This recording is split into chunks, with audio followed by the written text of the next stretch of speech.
Okay, let's unpack this. Because today, we are not just reading articles. We're not just looking at a study or, a standard news report. No, not at all. We are wading into something much, much thicker. Visceral is the word that really comes to mind for me. Visceral is exactly right. We have a stack of sources today that feel less like, I don't know, written text and more like someone grabbing you by the lapels and just shaking you. We're looking at a series of raw, anonymous manifestos labeled simply testo incolado or pasted text. And we've also got some very specific, very biting lyrics from the late Syd Barrett of Pink Floyd. It's a fascinating collection. And I think before we even really start, we have to set the mission for this deep dive. Yeah. Because if you just read these texts superficially, they just look like anger. They look like, insults hurled into the void of the internet. Right, just pure rage. Pure rage. But if you actually sit with them and you start to map out the philosophy underneath all that rage, you realize we're dealing with a very specific, and I'd argue, a very coherent worldview. It's a worldview that blends, ancient philosophy with modern conspiracy. Is that fair to say? Precisely. We are looking at a collision between Gnosticism, which is an ancient religious mystery tradition, and this very modern anti-system, anti-consumerist sentiment. Yeah. The central argument, really, across all these sources is it's terrifyingly simple. What you think is reality is a trap. The food you eat, the media you consume, the quote-unquote rebels you follow, and yes, even the God you pray to. Especially the God you pray to. Yes. It's all part of a constructed system, a machine that's designed to keep you asleep. The hook that really got me, and I want to dive straight into this, is that tension around religion. Because usually, when you hear people critiquing the system or the elites, they often fall back on traditional faith. They say things like, we need to go back to God. It's the default safe harbor, yeah. Yeah, exactly. But these sources, they say, no, even your God is part of the trap. It completely challenges the very definition of divinity. It asks a really disturbing question. What if the God people are praying to is just a middle manager for a corrupt system? A middle manager. Yeah. That is a haunting image. Now, a quick disclaimer for everyone listening. These texts are aggressive. They are? They're controversial. Yeah. They attack the Vatican. They attack influencers, cultural icons like Bob Dylan. Our goal today isn't to endorse the insults. We're not here to say, yes, this is true. No. We're here to understand the logic behind this radical perspective. We're trying to decode the matrix, so to speak. Exactly. We are stepping into the mind of the modern Gnostic rebel. So, let's see what the world looks like from in there. Okay. Section 1, let's call this the spiritual deception. And I want to start with the opening line of source 1. It slaps you in the face immediately. It says, Demiurge padre tuo si prenderà cura di te. Which translates to, Demiurge, your father, will take care of you. And that right there, that single line, is the key to this whole deep dive. If you don't understand that word demiurge, the rest of the text is it's just noise. So unpack that for us. Who or what is the demiurge? Okay, so in classic Christian theology or Judaism or Islam, you have this idea that there is one God who created the world and that God is fundamentally good. Simple enough. Right. The creator is benevolent. But in Gnosticism, which was a major competitor to early Christianity, something we forget, the view is radically different. How so? They believed that the true God, the ultimate spirit, or the Father as they'd call it, is pure, abstract, totally removed from this messy physical world. Okay, so a distant, perfect being. Exactly. And they believe that the physical universe, this place where things rot and die and eat each other, this world of suffering, was not created by that true God. It was created by a lesser deity. The demiurge. The demiurge. He's often depicted as an artisan, a craftsman, or sometimes as a blind, arrogant God who genuinely thinks he is the only God. He's ignorant of the higher reality. Yeah. So when the source says, Demiurge, your father will take care of you, it's dripping with sarcasm. It's pure venom. It's saying, the being you call Father, the one you worship, that's the jailer, not the liberator. You are praying to the architect of the material prison. Wow. Okay, that really sets the tone for the insults that follow. The text immediately goes on to say, Il Club di Roma è una storia più vecchia di me. The Club of Rome is a story older than me. A classic reference in these circles. And then it just screams in all caps, Non siete cristiani. Siete vati dat cani. And the punctuation there is so crucial. Vati, ... Vaticani. It's a wordplay, right? It has to be. It's a brutal pun in Italian. Vaticani on its own just means Vatican or from the Vatican. That's right. But by splitting the word like that, the author is doing something very clever and very aggressive. Vati refers to vates, which means prophets, poets, or seers. Okay. And Kani, as you might guess, means dogs. Prophet dogs. Or dogs of the prophets. But in the context of the sentence, you are not Christians, you are Vaticani. It's a direct accusation.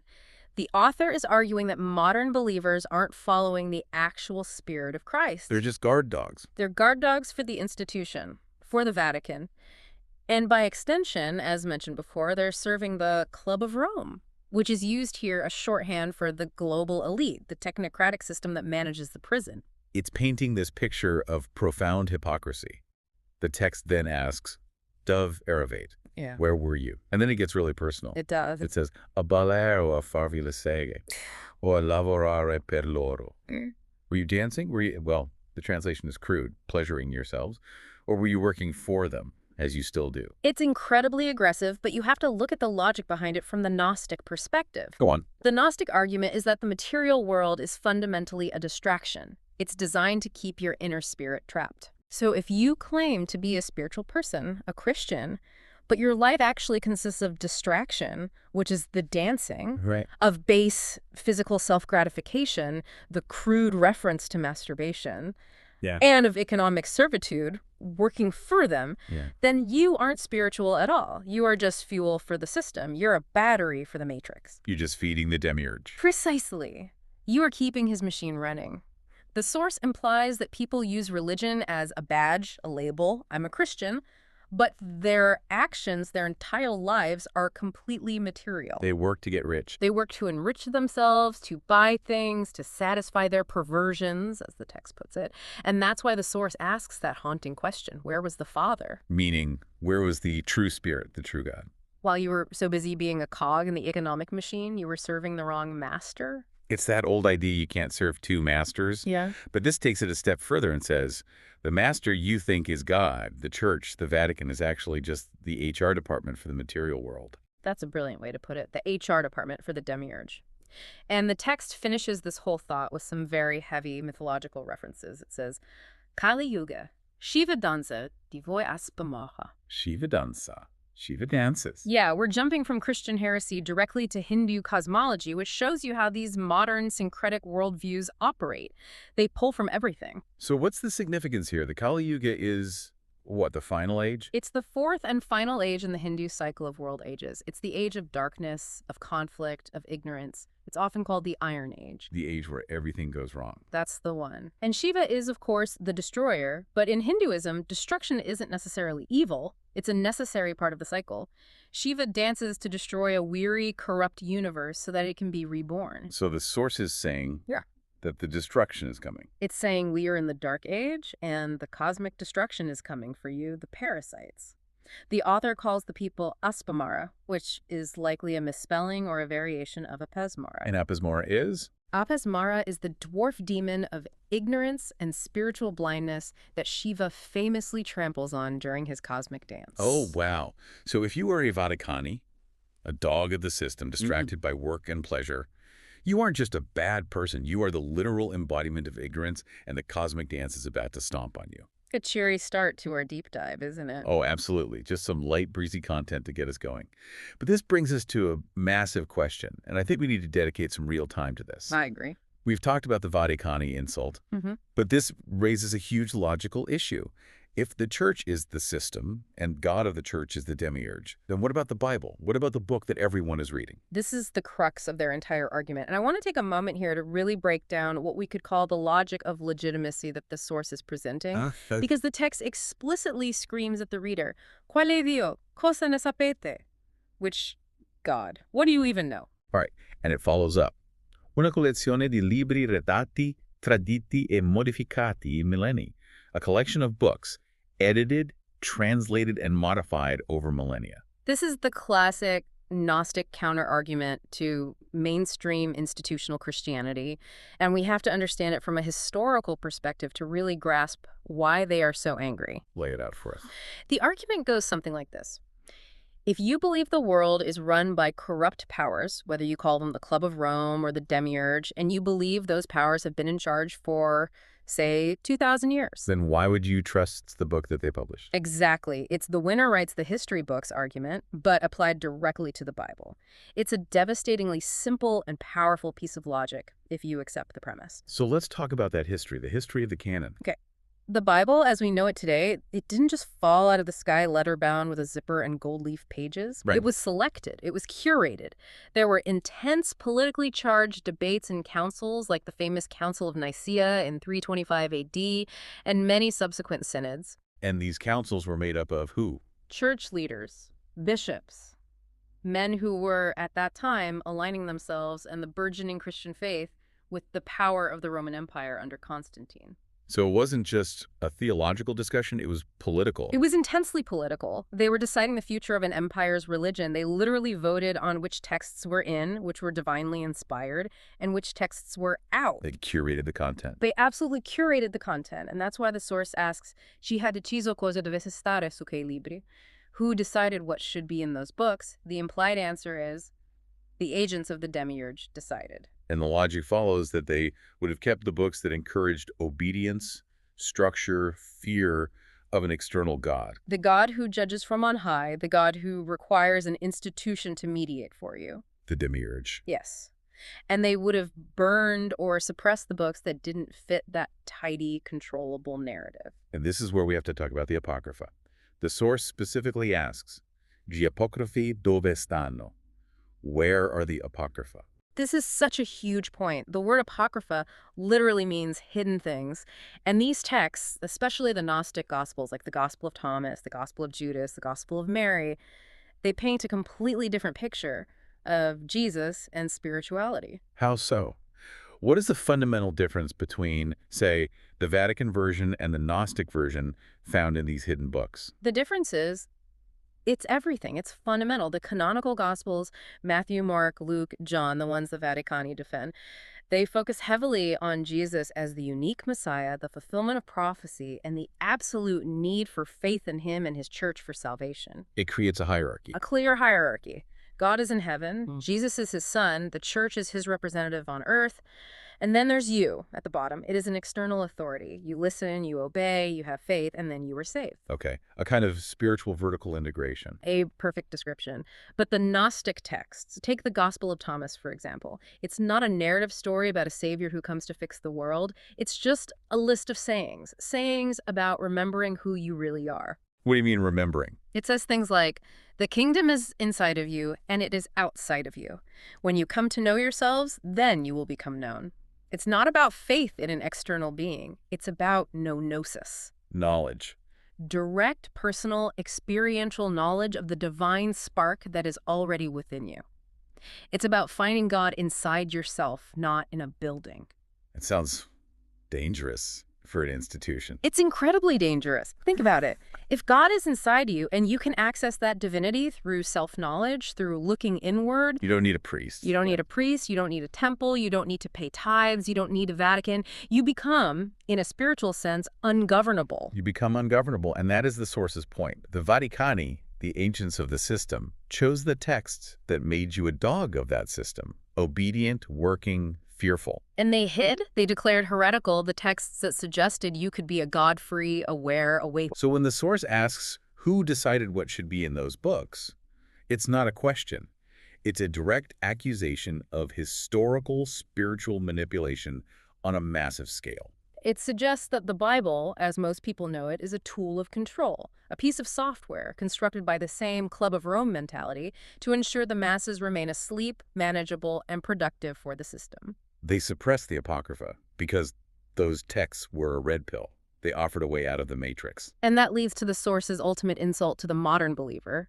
The argument is, you call yourself a Christian, but you're reading the censored version of the manual, the one that was approved by the jailers. Right. And the source implies that modern believers are therefore useful idiots for the Demiurge. They profess faith, but they have no idea about the history of their own holy book. They appeal to God, but as the text says, quale Dio cosa ne sapete, which God. What do you actually know about him? If all your knowledge comes from a manipulated, heavily edited book, Then your God is a manipulated construct. And that brings us to the compliance aspect. The source connects this religious compliance directly to modern social compliance. It asks, Chi ha fatto ai social grandi? Who made social media so big? and the answer it gives is damning. La compliance del mas. The compliance of the masses. That's a stinging rebuke. Right. It's not blaming Mark Zuckerberg or Jack Dorsey, it's blaming you. It's the same psychological mechanism. In the Middle Ages, the masses complied with the authority of the church to feel safe, to feel part of the community, to get to heaven. Okay. Today, the masses comply with the algorithms of social media to feel safe, to feel part of the community, to get likes. The system doesn't have to force you. You volunteer. You sign up. You agree to the terms of service. And then when things get tough, ognuno si appella a Dio ora. Everyone wants to appeal to God now. It's pointing out the perceived hypocrisy. You spent your life feeding the algorithm, feeding the system, working to get rich, ignoring your own spirit, and now that the world is getting dark, the Kali Yuga, you suddenly cry out to God. The source is asking, why should the true Father answer you? You've been working for the other guy, the Demiurge, this whole time. It really emphasizes that you can't just passively believe your way out of this trap.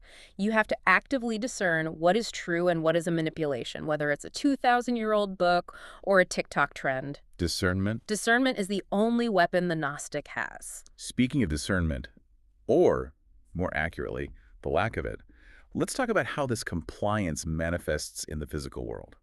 We've covered the spiritual trap, now let's talk about the physical one. Let's do it. Section 3, the architecture of control. Or, as the source puts it, zombification. Yes. This brings us to source 3, which starts with this incredible rant about alarmismi tardivi degli insetti, the delayed alarmism about insects in food ingredients. This is a very common theme in modern anti-system discourse, right? The idea that they, the elites, want us to eat bugs. Exactly. But the author here, they aren't just saying, bugs are gross. They're attacking the consumer directly. The text says, Non sapreste leggere un'eticetta di un prodotto alimentare se questa fosse veritiera. You wouldn't know how to read a food label, even if it were truthful. That is the savage part. The author isn't angry that insects might be in the food. They're angry that people are only now pretending to care about ingredients. The point is, you're worried about a little cricket flour. You've been eating garbage for years, high fructose corn syrup, seed oils, chemical preservatives, and you didn't care because the packaging was bright and cheerful. The system feeds the masses processed, chemical-laden food, and the masses just accept it because they are scientifically illiterate and, frankly, too lazy to care. Mangiateli ziti, eat them and shut up. It's almost like the author saying you deserve the insects because you've been so passive for so long. That's absolutely the subtext. It's that concept of the useful idiot again. The source says, non avete nessuna scelta. You have no choice. You think you have a choice because there are 50 different brands of cereal in the aisle. But it's all the same. Corn, sugar, and chemicals owned by 3 megacorporations. It's the illusion of choice, a core tenet of the Demiurge's world. And then we get this incredibly graphic metaphor about the Overton window. I'm going to quote it, but we might have to be a little careful here. Go for it. The author says that you auto-position the Overton window. Well, nel buco del culo. In the posterior? Yes. It's not subtle. For those who might not know, what exactly is the Overton window? So the Overton window is a concept from political science. It describes the range of policies or ideas that the public will find acceptable at any given time. So if an idea is inside the window, it's considered normal, mainstream. If it's outside, it's radical or unthinkable. Right. And usually we talk about politicians or activists trying to shift the window over time to make their radical ideas seem normal. If the source is arguing something different. It's arguing that the people themselves, the useful idiots, are taking this window and willingly shoving it. Well, they're actively debasing themselves. They are normalizing the plots. They accept their own degradation. So when the system introduces an idea like, eat bugs to save the planet, the people don't revolt. They just say, okay, I guess this is fine now. And they move their own window of personal acceptance to accommodate it. And that, according to this text, leads to the state of being a zombie. The author uses this rhythmic, hypnotic repetition. Consumare, siate consumati. Vampirizzate, sarete vampirizzate, zombificate, sarete zombificate. Consume and be consumed. Vampirize and be vampirized. Zombify and be zombified. It's the closed loop of the Demiurge's world again. It's a system of predation. If you participate mindlessly in the consumption culture, eating the trash food, watching the trash media, buying the trash products, you don't just consume trash, you become trash. You become an insect yourself. Voi siete gli insetti che già mangiate. You are the insects you already eat. That is a dark, dark line. It implies that these people, the masses, have lost their spark of humanity. They've become hive-minded drone workers. They look like people, they dress like people, but inside, there is no gnosis. There is only the consumed product. And this connects right back to the lack of discernment we mentioned earlier. The source says people have nessuna legitima analisi, no legitimate analysis. You've outsourced your thinking to the label on the package. And if you can't even be bothered to read the label properly, you have no idea what you're becoming. Okay, so the church is a trap. The supermarket is a trap. The logical next step for a person realizing this would be to look for the rebellion, to find the people who are speaking out against it all. You'd think so. But, and here's where it gets really, really tricky. Source 2 hates the anti-system people just as much as it hates the system. This is section 4, the theater of opposition. And this is a crucial part of the true Gnostic analysis. Why is that? Because a true Gnostic doesn't believe you can fix the system. The system itself, the material world, is flawed by design. It's the prison. So anyone claiming they can fix it, or anyone playing the game of politics within it, is also seen as a fraud. The source targets influencers e nuovi giornalisti anti-sistema. Influencers and new anti-system journalists. And it says the song remains the same. It's the idea of controlled opposition, or maybe more accurately, just the inherent trap of opposition. The source argues, siete tutti parte del sistema pro o contro. You are all part of the system, whether you are pro or con. I think some people would struggle with that. How can you be part of the system if you're actively fighting it? Because you are still playing the match. The source calls it a partita truccata, a rigged match. It's all about the attention economy. If you are an anti-system influencer, you are still an influencer. You still need likes? You need likes, you need clicks, you need views, you need outrage to fuel your channel. You're not destroying the system. You're just another content creator within the system. You're still stealing time, attention, money, and life from your followers. Exactly. You are monetizing the disaster. The source paints this grotesque picture of the modern media landscape as an infodemia, an epidemic of information. It describes virginal refut virgins with plastic surgery vying to attract attention in the complete chaos. That image strikes me as a metaphor for how truth is treated in this space. Yeah. Even the so-called truth tellers are plastic. They're performing for the camera. It's a performance. The source calls it a pagliacciacca, a total clown show.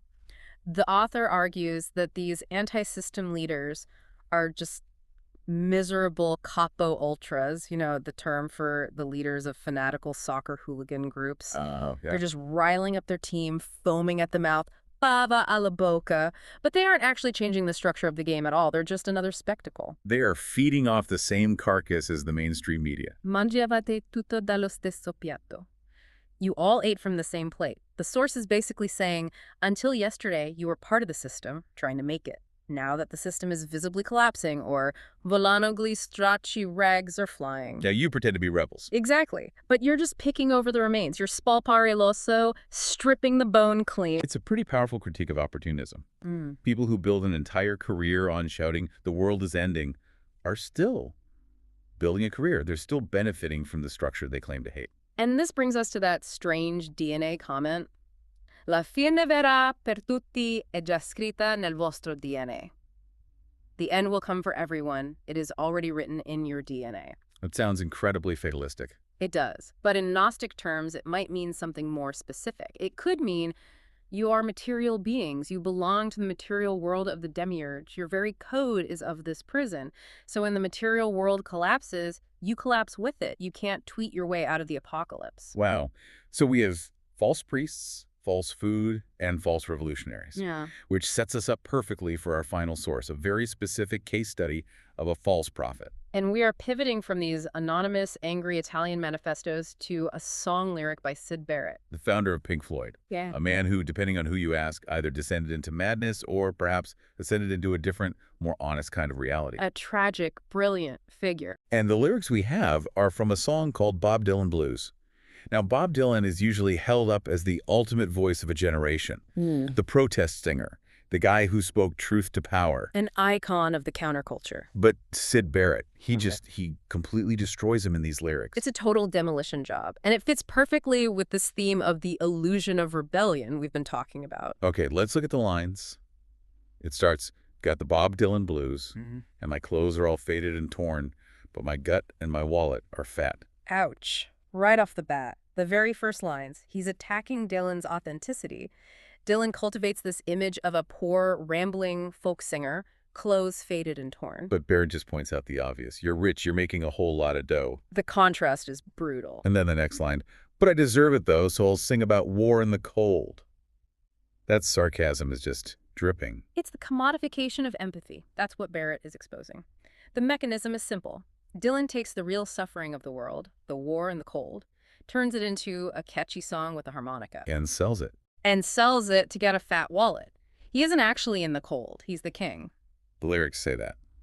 Because I'm Mr. Dylan the King, and I'm free as a bird on the wing. And you have to contrast that with the people he sings for. They aren't free. They're stuck in the war and the cold and the system. But Dylan is free as a bird because he's at the top of the cultural pyramid. He's a poet, don't you know it? And then we get to the part about prophecy.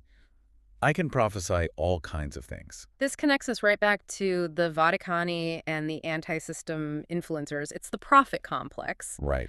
Barrett is suggesting that Dylan's prophecies, his profound, generation-defining lyrics, are ultimately just a product line, and he makes that explicit in the next few lines. Well, the guy that digs me should try hard to see that he buys all my discs in a hat. It's merchandising. The revolution comes with a hat. It's the ultimate Gnostic critique of culture, isn't it? The hero is a salesman. The prophet is a brand. If you are following Bob Dylan, you aren't following a path to freedom. You are just another consumer buying a disc and a hat. You're standing in the Club of Rome gift shop thinking you're a rebel. It just completely dismantles the hero worship. Syd Barrett, who was this incredibly fragile, authentic, maybe too sensitive for this world kind of soul, he looked at the giant cultural machine called Bob Dylan and just saw a fake. He saw the Demiurge's favorite singer, the one who keeps everyone pacified with beautiful songs about how bad things are so they feel like they've done something just by listening and feeling sad for 3 minutes. Normalizers of plots, as the other source said. Exactly. Dylan normalizes the struggle. He makes it consumable. He turns rebellion into a lifestyle product. Okay, so let's try to synthesize all of this. We are approaching the end of our time here, and we have a lot of broken illusions on the floor. It's a very messy room. We have a fake god, the Demiurge, served by a fake Church of Vaticani, enforcing a fake censored canon of books.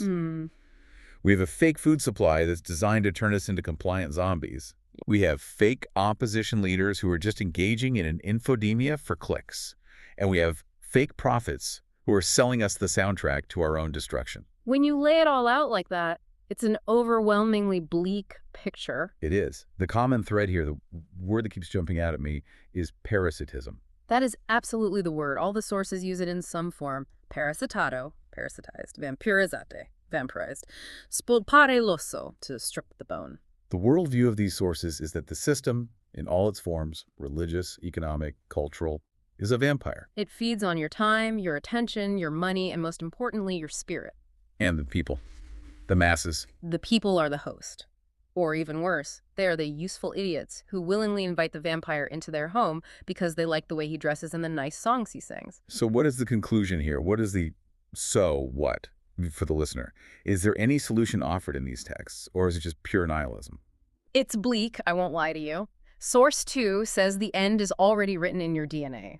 Source 3 says you have no choice. It sounds completely hopeless. But I can hear a but in your voice. But the very fact that these texts exist, the fact that someone was angry enough to type non siet Christiani in all caps, the fact that Syd Barrett sat down and wrote that scathing song, this implies that there is a spark of resistance. The Gnostic spark. Yes. The core Gnostic concept is that inside the mud, inside the DNA of the material prison, there is a trapped spark of the true light, of the real God. And the only way to liberate it is through discernment. Nessun real discernimento. Source 3 complained that people lack it. So the only solution is to get it back. To see the horror for what it really is. To look at the food label and actually read it. To look at the Pope or the influencer or the rock star and ask the question, is this spirit? Or is this just the system selling me another hat? It's about stopping that auto-positioning of the Overton window. It's about finally saying, no, I will not normalize this. I will not accept the insects. I will not accept the fake God. I will not buy the hat. And that's what Source One is screaming at the end. Mullet lasso. Drop the bone. Drop the bone. Let go. Stop gnawing on the toxic scraps that the system throws you. Stop trying to get rich. Stop trying to get famous. Stop trying to win the rigged game. Exactly. Acknowledge that the world is not yours to win. Il mondo non è vostro. The material world belongs to the Demiurge, so stop trying to own it. Just let go. That is the only real form of rebellion. It's a radical call to inaction, or maybe more accurately, a radical withdrawal of consent. Withdrawal of consent, that is the perfect phrase for it. Well, that is heavy. But I think it's a perspective that, whether you agree with it or not, it forces you to check your own assumptions. It does. Whether you agree with the conspiracy theories or the insults, the challenge from these texts remains. Do you actually know where your beliefs come from? Or did you just buy the package because it looked appealing? Did you just buy the disc and the hat? I want to leave everyone with that haunting question from the first source. It's something to mull over as you go about your week. Maybe while you're at your job, maybe while you're scrolling through your phone. Dove era il padre? Where was the Father while you were just working to get rich? Where was the Spirit while you were so busy serving the system? Keep your eyes open. Thanks for taking the deep dive.